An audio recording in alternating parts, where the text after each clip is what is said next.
Hello दोस्तों, मैं धीरेन स्वागत करता हूं आपका एग्ज़ाम स्टडी विद संगीता में। दोस्तों, आज के इस वीडियो में हम बात करेंगे आरआरबी, एएलपी और टेक्नीशियन भर्ती 2024 के लिए स्टैटिक जीके के एक और मोस्ट इम्पॉर्टेंट टॉपिक की। आज हम बात करेंगे स्टैटिक जीके में अंतर्राष्ट्रीय सीमा रेखाएं, साथ ही साथ सरकारी दस्तावेज, विभिन्न देशों के सरकारी दस्तावेज और देश के राष्ट्रीय पशु व देश के राष्ट्रीय चिन्ह को। दोस्तों, ये स्टैटिक का पार्ट 17 है। यदि आपने इससे पहले के पार्ट नहीं देखे हैं तो आप प्लेलिस्ट में जाकर देख सकते हैं।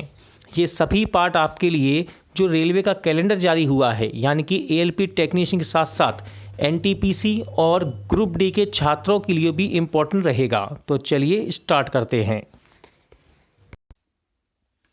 अंतर्राष्ट्रीय सीमा रेखाएं।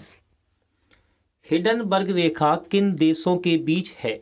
तो याद रखिएगा दोस्तों, हिडनबर्ग रेखा ये है जर्मनी एवं पोलैंड के बीच। इंपॉर्टेंट क्वेश्चन है, कई बार एग्जाम में पूछा जाता है। इस प्रकार भी पूछ लेता है कि जर्मनी और पोलैंड के बीच कौन सी रेखा है, तो वो है हिडनबर्ग। अगली मोस्ट इंपॉर्टेंट है, भारत और पाकिस्तान की सीमा रेखा को किस नाम से जाना जाता है? तो भारत और पाकिस्तान के बीच जो सीमा रेखा है उसे कहते हैं रेड क्लिफ। ठीक है, red Cliff. Question number 3 most important रहेगा, भारत और चीन के बीच सीमा रेखा को किस नाम से जाना जाता है? तो देखिए, भारत और चीन के बीच में कौन सी है? मैकमोहन रेखा। ठीक है, भारत चीन के बीच में है मैकमोहन और इंडिया पाकिस्तान के बीच में है रेड क्लिफ। इसके बाद है मैगी नॉट रेखा। तो मैगी नॉट रेखा किन देशों के बीच है? तो यह है जर्मनी और फ्रांस के बीच। ठीक है, मैगी नॉट रेखा किसके बीच है? जर्मनी और फ्रांस। नेक्स्ट है मैनर हीम रेखा। देखिए, मैनर हीम आता है, कभी कभी हीन भी लिख के आता है एग्जाम में। ठीक है, किताबों में हीन भी लिखा है इसकी जगह, तो दोनों ही सही है, मैनर हीम हो या फिर मैनर हीन। तो ये है रूस फिनलैंड के बीच। ठीक है, ऐसे याद कर लो, MRF।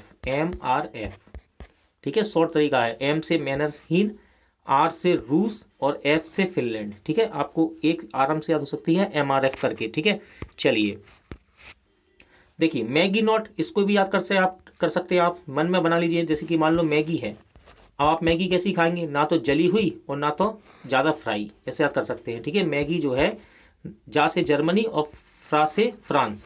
ठीक है, तो कैसी खाएंगे? जली हुई नहीं खाएंगे, कैसी खाएंगे? फ्राई खाएंगे, फ्रांस। जली हुई मतलब जर्मनी और फ्राई मतलब फ्रांस। ठीक है, चलिए इसके बाद है आपकी 38वीं समानांतर रेखा। तो 38वीं समानांतर रेखा है उत्तर तथा दक्षिण कोरिया के बीच। ठीक है, 38वीं किसके बीच में है? उत्तर और दक्षिण कोरिया के बीच। एक और आती है एग्जाम में, इसमें है नहीं, 17वीं समानांतर रेखा। तो ये है उत्तर और दक्षिण वियतनाम के बीच, वियतनाम। ठीक है, कौन सी? 17वीं समानांतर रेखा किन के बीच है? उत्तरी तथा दक्षिणी वियतनाम के बीच, वियतनाम के बीच। कौन सी है ये?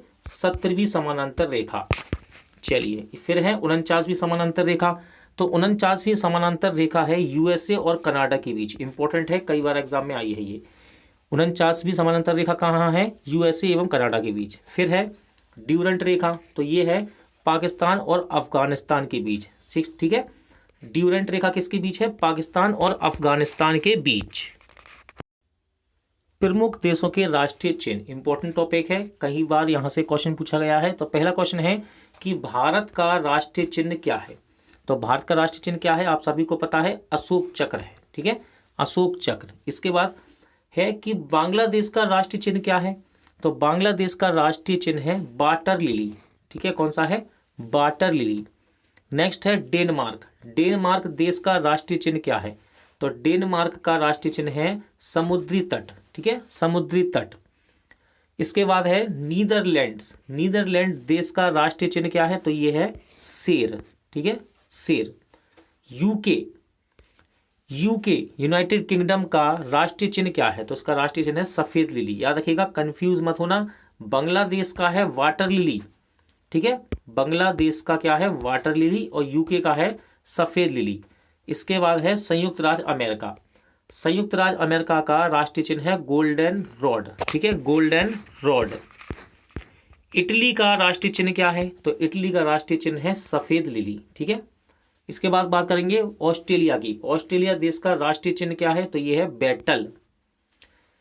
न्यूजीलैंड का राष्ट्रीय चिन्ह, तो देखिए तीन है लेकिन एक साथ तीनों नहीं आते एग्जाम में, ठीक है, ध्यान रखना। तो कीवी जो कि पक्षी है, फिर सर्दर्न क्रॉस और फर्न, ये सभी न्यूजीलैंड के राष्ट्रीय चिन्ह हैं। इसके बाद करें तुर्की का, इंपॉर्टेंट एग्जाम में पूछा जाता है, तुर्की का राष्ट्रीय चिन्ह क्या है, तो ये है चांद तारा, ठीक है, चांद तारा। नॉर्वे की बात कर लें तो नॉर्वे का राष्ट्रीय चिन्ह क्या है, तो इनका राष्ट्रीय चिन्ह है शेर। फ्रांस का राष्ट्रीय चिन्ह क्या है, फ्रांस का राष्ट्रीय चिन्ह है लिली, ओनली लिली, ना तो वाटर लिली ना सफेद, फ्रांस का क्या है, ओनली लिली, केवल सफेद लिली। ईरान का राष्ट्रीय चिन्ह, ईरान का राष्ट्रीय चिन्ह है गुलाब का फूल, एग्जाम में ये भी पूछा गया है, ठीक है, ईरान का क्या है, गुलाब का फूल। इसके बाद स्पेन, तो स्पेन का है ईगल, ठीक है, ईगल। चलिए मोस्ट इंपॉर्टेंट, जापान का एग्जाम में पूछा गया है, प्रैक्टिस सेट में भी मिलेगा आपको कि जापान का राष्ट्रीय चिन्ह क्या है, तो ये है गुलदाउदी, ठीक है, गुलदाउदी। कनाडा की बात कर लें तो कनाडा का राष्ट्रीय चिन्ह है maple leaf, maple leaf, leaf माने पत्ती, मैपल कोई पेड़ होगा इनके यहाँ पौधा, उसका पत्ता, ठीक है, मैपल लीफ। रूस का राष्ट्रीय चिन्ह तो ये है डबल हेडेड ईगल, इंपॉर्टेंट है, याद रखना। रूस का राष्ट्रीय चिन्ह क्या है, डबल हेडेड ईगल। फिर बात करें बेल्जियम, तो देखिए रूस और बेल्जियम दोनों का ही क्या है, शेर। प्रमुख देशों के राष्ट्रीय पशु, तो सबसे पहले बात करेंगे भारत की। भारत देश का राष्ट्रीय पशु क्या है, तो आप सभी को पता है बाघ, जिसको हम बोलते हैं पैंथर टाइग्रिस, ठीक है। चलिए ऑस्ट्रेलिया देश का राष्ट्रीय पशु क्या है, तो ऑस्ट्रेलिया का भी आपको सभी को पता ही है, ऑस्ट्रेलिया का होता है कंगारू। न्यूजीलैंड देश का राष्ट्रीय पशु क्या है, तो न्यूजीलैंड देश का राष्ट्रीय पशु है कीवी। इसके बाद आता है जापान का नाम, इंपॉर्टेंट है। देखिए तीन तो आसान थे, ये भारत का बाघ, ऑस्ट्रेलिया का कंगारू और न्यूजीलैंड का कीवी, ठीक है। इन्हें आप ऑप्शन से भी, अंदाज से भी लगा सकते हो, एक बार पढ़ लेंगे तब भी लगा लेंगे, लेकिन अब इसके बाद जो है वो थोड़ा आपको अच्छे से एक दो बार पढ़ना पड़ेंगे। जैसे कि जापान का क्या है राष्ट्रीय पशु, तो जापान का है आईबिल, ठीक है, आईबिल। कनाडा का क्या है, तो कनाडा का है गंजा ईगल, ठीक है। देखो स्पेन का था ईगल, ठीक है, और कनाडा का है गंजा ईगल।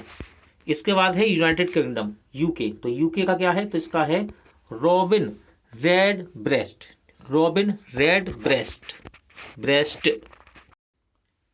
प्रमुख देशों के सरकारी दस्तावेज, एग्जाम में पूछा जाता है यहाँ से क्वेश्चन। पहला क्वेश्चन है कि व्हाइट पेपर किस देश का सरकारी दस्तावेज है, तो देखिए व्हाइट पेपर, ठीक है, ये भारत और ब्रिटेन दोनों का सरकारी दस्तावेज है, ठीक है, व्हाइट पेपर भारत और ब्रिटेन दोनों का। इसके बाद है येलो बुक, किस देश का सरकारी दस्तावेज है, तो येलो बुक ये है फ्रांस देश का सरकारी दस्तावेज। इसके बाद ग्रीन बुक, देखिए ई की मात्रा यहाँ आ रही है, ठीक है, ध्यान रखना जरा, एक शब्द से ही आप पकड़ सकते हैं। ग्रीन बुक किस देश का सरकारी दस्तावेज है, तो देखिए यहाँ पर इटली, ई से इटली और ई से ईरान, तो दोनों में यहाँ पर ई है और ग्रीन में भी ई आ रहा है, ठीक है। आसान है याद करना इसको, क्योंकि एग्जाम में बहुत बार ये क्वेश्चन आया है कि ग्रीन बुक किस देश का सरकारी दस्तावेज है। प्रैक्टिस सेट लगाइए आप एसएससी रेलवे के, आपको क्वेश्चन ये मिलेगा, ठीक है। तो ग्रीन बुक, ई की मात्रा पकड़ लेना दोस्तों, इटली और ईरान, इजराइल मत याद कर लेना, ठीक है, इटली ईरान अच्छे से याद कर लेना, इसको आता है ये। इसके बाद है व्हाइट बुक, देखिए ये व्हाइट पेपर था, भारत और ब्रिटेन का है व्हाइट पेपर। अब है व्हाइट बुक, तो ये है जर्मनी, चीन, पुर्तगाल का सरकारी दस्तावेज। आप इसको ऐसा कर सकते हैं पू ची जा, एक शब्द याद कर लो बस केवल, पू ची जा, पू से पुर्तगाल, ची से चीन, जा से जर्मनी, ठीक है, व्हाइट बुक है ये। इसके बाद है ऑरेंज बुक, ऑरेंज बुक है नीदरलैंड देश का, ठीक है, नीदरलैंड जिसे अब हम हॉलैंड भी कहते थे पहले, ठीक है। तो नीदरलैंड का पूरा नाम क्या है, हॉलैंड है। तो नीदरलैंड की क्रिकेट टीम को आपने देखा होगा, ये ऑरेंज कपड़ों में ही क्रिकेट खेलते हैं, आप इसको ऐसे रिलेट कर सकते हैं, ठीक है। तो ऑरेंज बुक किस देश का सरकारी दस्तावेज है, नीदरलैंड का। इसके बाद है ग्रे बुक, ग्रे बुक है बेल्जियम और जापान का, ठीक है। ग्रे बुक किस देश का सरकारी दस्तावेज है, बेल्जियम और जापान का। इंपॉर्टेंट है ये भी एग्जाम में और प्रैक्टिस सेट में आपको देखने को मिलता है अक्सर।